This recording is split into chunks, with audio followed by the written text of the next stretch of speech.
A policeman in Washington, D.C. was working one of his patrol areas, and he came up to a car in a park, and the car was running, and he saw a figure slumped over the steering wheel. He got there looking in with a flashlight, and he saw a 14-year-old boy with a bullet through the back of his head. And he said, oh no, he has a son himself. That could have been his son. And he says, something ought to be done. We're losing too many young people. And so this man went home. He had like several $1,000s worth of exercise equipment in his basement. He rented a place. He started bringing the kids in to get them involved in taking care of their bodies and physical exercise and athletic activity. He now has expanded that to getting them involved in entrepreneurial ventures, saying that this is a free enterprise system, and the more enterprising you are, the freer you are. And now these kids have started their own business. They have a little shopping center that they run, they operate, they are managing. And they have commercials on radio, and I'm going to be going there doing some training with them. So he decided, because of that event, that I ought to do something. Now, some of the things that's going to happen when you look out and see what can I contribute to, what can I give, I guarantee you, ladies and gentlemen, you're going to have a voice that's saying, it's just no use. It's out of control now. There will be a voice telling you that you'll be wasting your time and wasting your energy and wasting your effort. I say, don't listen to it. Listen to that still small voice that says, I can do something, and I ought to do it. We ought to do it. Ladies and gentlemen, giving creates energy in ourselves and in others. Have you ever helped a blind person go across the street, or help a senior citizen, or give somebody some help? Just held the door for somebody, or an elevator. How many of you get a good feeling inside when you do something good for somebody? See, we're really giving to ourselves. See, that's really the law. When you are giving to yourself. That's who you're giving to. So you want to give yourself some good gifts. There's a principle underlying the concept of giving.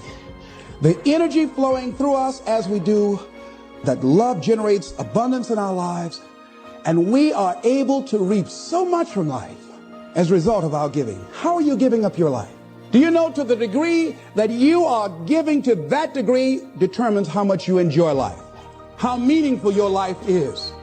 There are things, ladies and gentlemen, I used to do, I can't do now. That is unbecoming for the role that I have selected with where I am in my life and what I want to contribute to life. It is inconsistent. I can't do it. Even if I desire to do it, I can't do it. No, because it doesn't fit, because of my vision of myself and the contribution that I want to make to life. Because it's not enough to give the message. You must also be the message. That we must give out of a sense of oughtness. Immanuel Kant, in the book called Critique of Pure Reasoning, he says sometimes we must give out of a sense of oughtness, that there's certain things that happen that we just...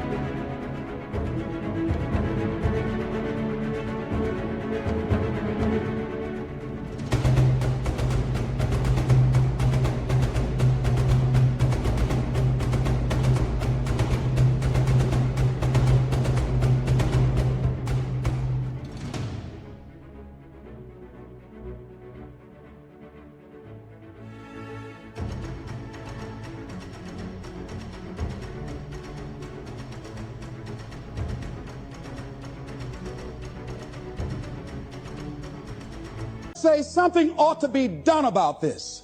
Now, the reason that most people don't give is because they operate out of a consciousness of scarcity. They don't believe that there's enough to go around. They can't see themselves having the capacity to give. They don't believe that they have anything to offer. They don't see themselves as an opening for the universe to work through.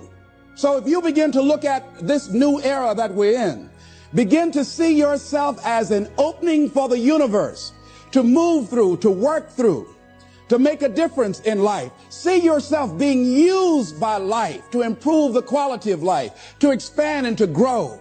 Most people have a very limited view of themselves and a very limited view of the universe, do not see their relationship to the universe, and cannot see how energy and things can flow through them. I love Gibran. And the prophet then said, a rich man, speak to us of giving. And he answered, you give but little when you give of your possessions, but it's when you give of yourself that you truly give. Gibran goes on to say, there are those who give little of the much which they have, and they give it for recognition, and their hidden desire makes their gifts unwholesome. And we know people who give only to be recognized. I love that old saying, judge a man not by what he does, but by that he doesn't have to do. And to judge the true quality of a man is what do you do when nobody's looking. Gibran goes on to say something else important. He says, and there are those who have little and give it all. These are the believers in life.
And the bounty of life.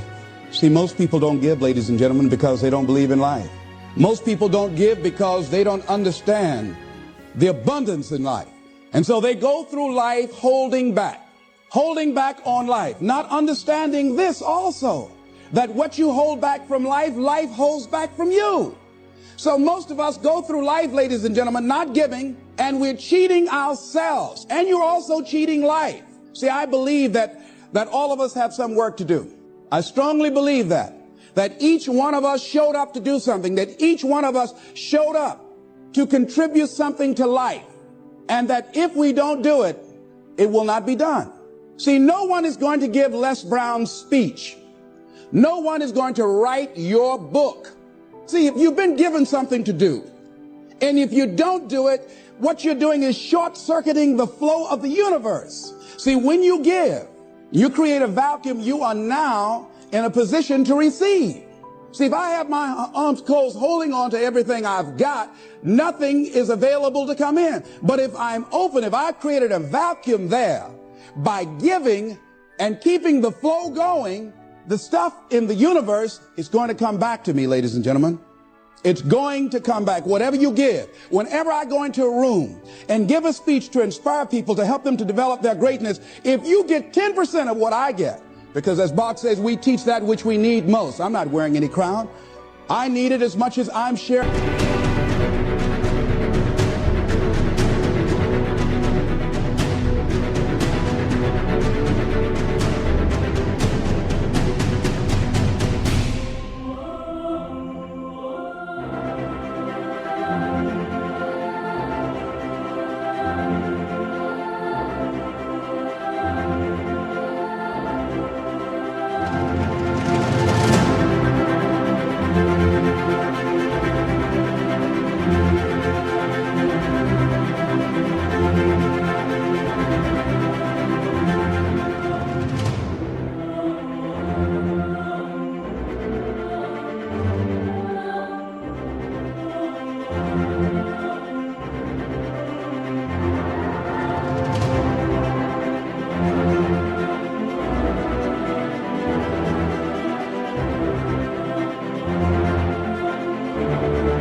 I'm still growing. I'm still unfolding. I'm still seeking to discover my greatness.